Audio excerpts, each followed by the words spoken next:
नमस्कार मंडळी, आज आपण बनवणार आहोत रवा आणि गुळ घालून केलेल्या सांजोऱ्या। खानदेशात अक्षय तृतीयेला गुळाच्या सांजोरीला खूप महत्त्व असते। सांजोऱ्या केल्याशिवाय हा सण पूर्णच होत नाही। तसेच दिवाळीला सुद्धा सांजोऱ्या केल्या जातात।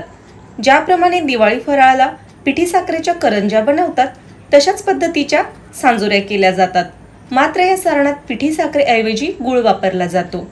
तर अगदी खुसखुशीत टम्म फुगलेल्या अगदी तोंडात टाकताच विरघळणाऱ्या खमंग सांजोऱ्या सोप्या पद्धतीने आणि अचूक प्रमाणात कशा बनवाव्या हे आज आपण या व्हिडिओच्या माध्यमातून बघणार आहोत। तर स्वागत आहे तुमचे यामीज कुकिंग मराठीमध्ये। तुम्हाला ही अतिशय अचूक प्रमाण घेऊन परफेक्ट सांजोरी बनवायची असेल तर व्हिडिओ पूर्ण नक्की बघा आणि व्हिडिओ आवडल्यास लाईक, शेअर, सबस्क्राइब करायला विसरू नका। पूर्वीच्या काळी रवा आणि मैदा ह्या गोष्टी न वापरतात गव्हाच्या पिठापासून पिठी आणि रवा वेगळा करून सांजोऱ्या केल्या जायच्या। त्या प्रोसेसला खूप जास्त दिवस जायचे। त्यामुळे इथे आपण ती पारंपरिक पद्धत न वापरता सरळ रवा आणि मैद्याच्या सांजोऱ्या तयार करून घेत आहोत। रवा आणि मैदा वापरून सांजोऱ्या अगदी 2 दिवसात तयार होतात। मात्र गव्हापासून पिठी काढून तयार केलेल्या सांजोऱ्यांना बरेच दिवस लागतात आणि आजकालच्या मुलींना तेवढे सफाईदारपणे पिठीही तयार करता येत नाही। त्यामुळे रवा घालून केलेल्या सांजोऱ्या ही कमीत कमी वेळात तयार होणारी इन्स्टंट रेसिपी आहे।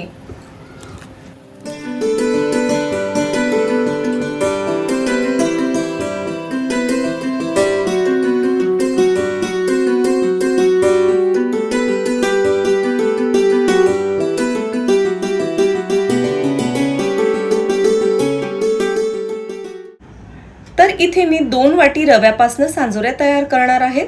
वजनी प्रमाणात सांगायचे तर मी इथे पाव किलो रवा घेऊन सांजोऱ्या तयार करणार आहे।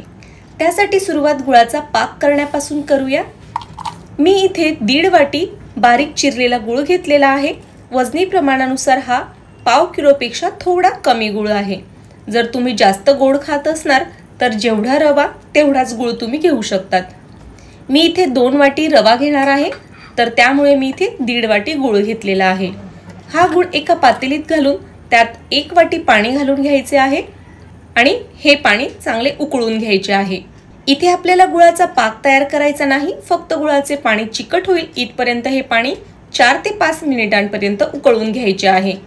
एकतारी पाक तयार केला तर सारण खूप कडक होईल आणि ते सांजरी खाताना खूप कडक लागेल। त्यामुळे मध्यम चिकट असे गुळाचे पाणी आपल्याला इथे तयार करायचे आहे।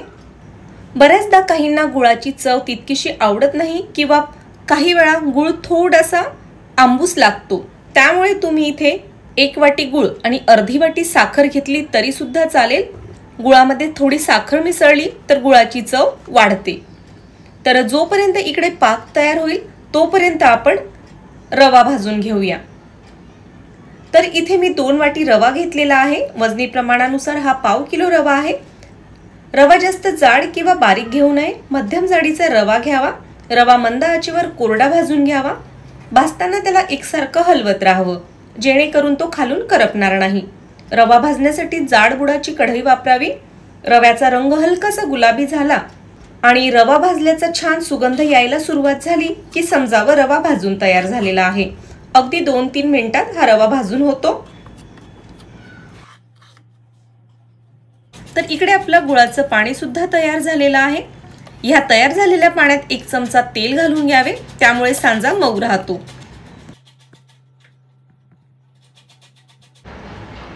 रवा थंड होण्यासाठी पसरट भांड्यात घालून घ्यावा।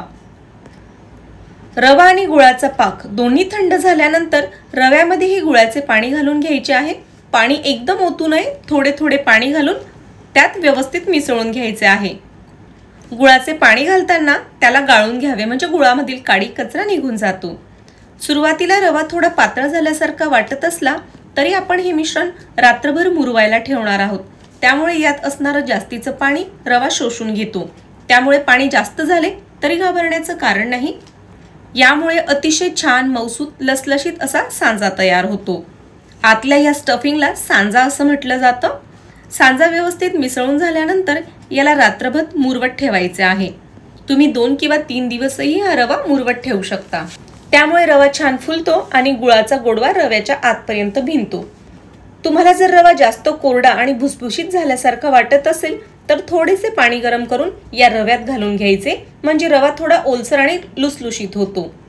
जास्त पाणीही घालू नये, अति आलस सांजामुळे सांजोरीला बुरशी लागण्याची भीती असते। सांजा व्यवस्थित तयार झाल्यानंतर त्याला रात्रभर झाकून ठेवायचा आहे। 24 तासानंतर हा रवा उघडून बघायचा आहे, तर दुसऱ्या दिवशी हा रवा अतिशय छान फुलतो आणि मऊ होतो। या तयार रव्याला सांज्याला हाताने व्यवस्थित मोकळे करून घ्यायचे।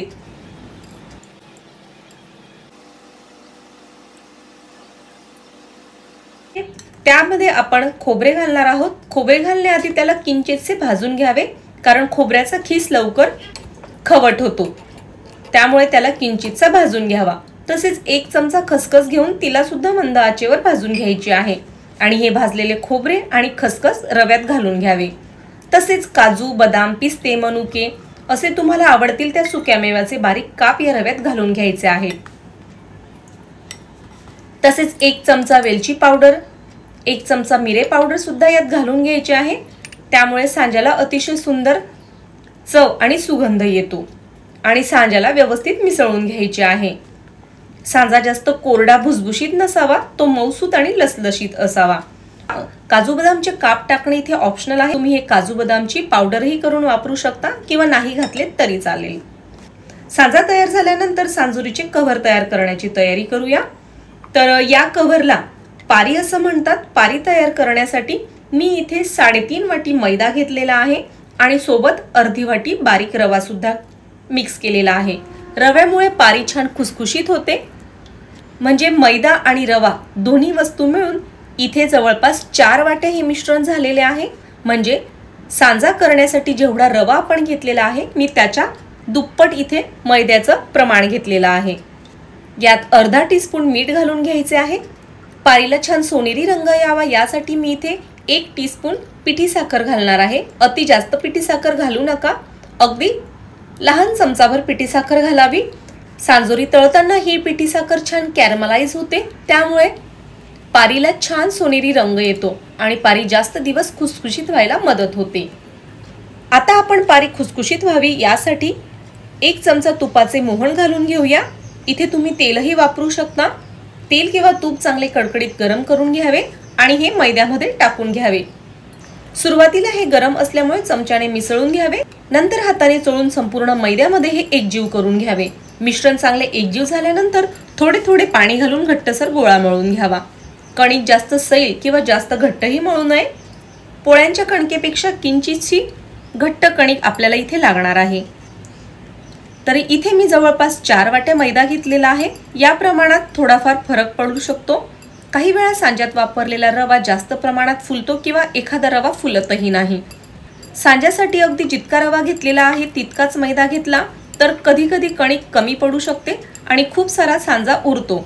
जर तुमचा असा खूप सांजा शिल्लक राहिला तर सांजोरी करताना कणिक संपली तर लागेल त्या प्रमाणात पुन्हा मैद्याची कणिक भिजून घेऊ शकता, त्यामुळे सांजा वाया जात नाही। याचा अर्थ कणकेचे प्रमाण थोडेफार बदलू शकते। कणिक मळून झाल्यानंतर ती 10 ते 15 मिनिटे मुरवत ठेवून द्यायची आहे। 15 मिनिटांनंतर कणकेला पुन्हा हाताने चोळून एकजीव करून घ्यायची आहे। कणकेमधून एक गोळा काढून त्याला पाटावर दोन्ही हातांच्या मदतीने चोळून लांब करून घ्यावे आणि त्यातून सुरीने सारख्या आकाराचे गोळे कट करून घ्यावेत। यामुळे सारख्या आकाराच्या पाऱ्या लाटायला मदत होते। हे गोळे हाताने दाबून गोल करून घ्यावे आणि सर्व गोळे झाल्यानंतर त्यावर एक रुमाल ओला करून झाकून द्यावा। गोळे झाकून ठेवल्यामुळे ते कडक होत नाहीत, त्यामुळे सांजोरी तळताना फुटत नाही। आमच्याकडे या पुरीला पाते असं म्हणतात। पुऱ्या लाटताना मैदा लावून लाटून घ्यावा, म्हणजे पोळपाट्याला चिकटणार नाही। एका वेळी फक्त 4-5 पाऱ्या लाटून घ्याव्या। तर इथे मी 4 पाऱ्या लाटून घेतलेल्या आहेत।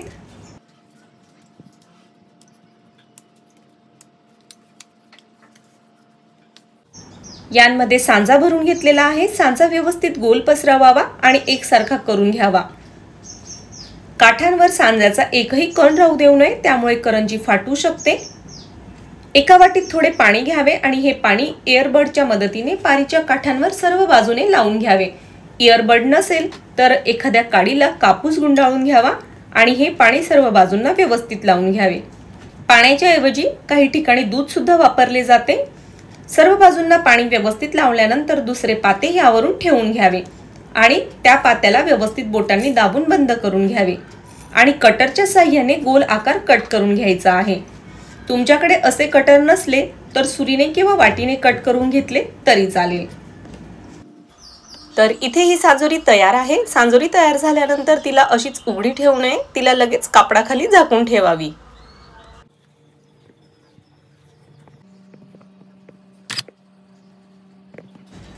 तसेच एका पात्यात अर्ध्या भागामध्ये सारण भरून सुद्धा सांजोरी तयार करता येते, याला पुडा असं म्हणतात। तर याला सुद्धा व्हिडिओत दाखवल्याप्रमाणे तयार करून घ्यायचे आहे।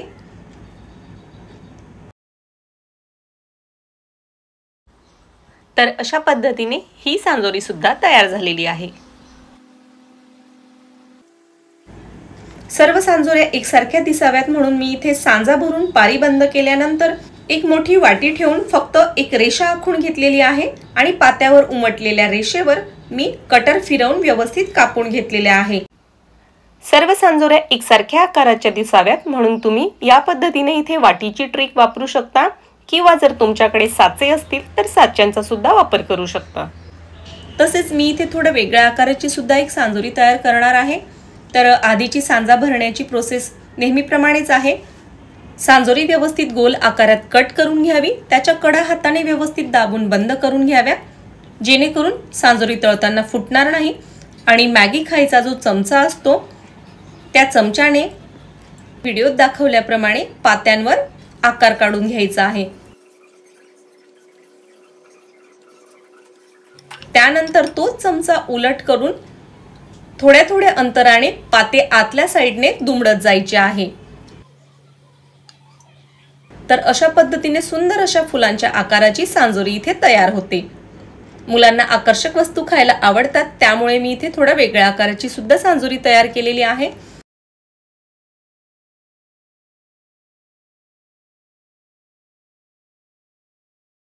सांजोरी भरून तयार झाल्यानंतर तिला लगेच कापडाखाली झाकून ठेवायची आहे, त्यामुळे वरचे पाते सुकत नाही।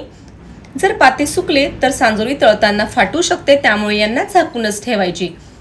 सर्व सांजोऱ्या तयार झाल्यानंतर एक 5-7 मिनिटे सांजोऱ्या झाकून तशाच राहू द्याव्या आणि 5-7 मिनिटांनंतर सांजोऱ्या तळायला घ्याव्या। तळताना तेल व्यवस्थित गरम करून घ्यावे, थोडी पसरट कढई घ्यावी, त्यामुळे तुम्ही 2-3 सांजोऱ्या सुद्धा एकाच वेळी तळू शकता। आणि जर कढई लहान असेल तर एक सांजोरी अतिशय मंद आचेवर हळुवारपणे तळून घ्यावी। सांजोरी मंद आचेवरच तळावी, मोठ्या गॅसवर तळल्यास ती बाहेरून लाल होईल आणि आतून मात्र कच्ची राहील आणि ती छान कुरकुरीत होणार नाही।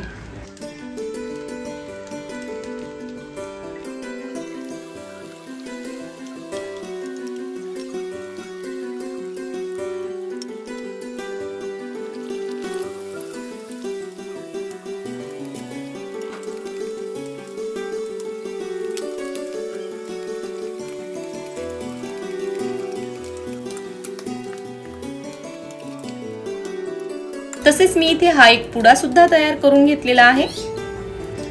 याला आमच्याकडे गणपती असं म्हटलं जातं। तर अशा पद्धतीने इथे सर्व सांजोऱ्या तळून तयार आहेत। छान गुलाबीसर रंग येईपर्यंत या सांजोऱ्या तळायच्या आहेत।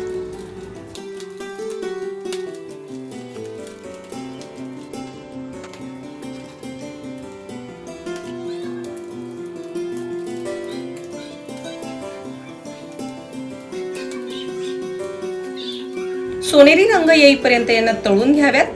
तर अशा पद्धतीने मी इथे सर्व करंज्या तळून घेतलेल्या आहेत। तर मस्त खुसखुशीत नरम लसलशीत सांज्याने काठोकाठ भरलेल्या तोंडात टाकताच विरघळणाऱ्या खमंग सांजोऱ्या इथे तयार आहेत। सांजोऱ्या अतिशय कुरकुरीत झालेल्या आहेत आणि ह्या 15 दिवस सहज टिकतात। मला आशा आहे तुम्हाला रेसिपी नक्की आवडली असेल। जर रेसिपी आवडली असेल तर एकदा ट्राय नक्की करून बघा आणि रेसिपी आवडल्यास मला तसे कमेंट करून नक्की कळवा। लाईक, शेअर, सबस्क्राइब करायला विसरू नका। व्हिडिओ बघितल्याबद्दल खूप खूप धन्यवाद। श्री स्वामी समर्थ।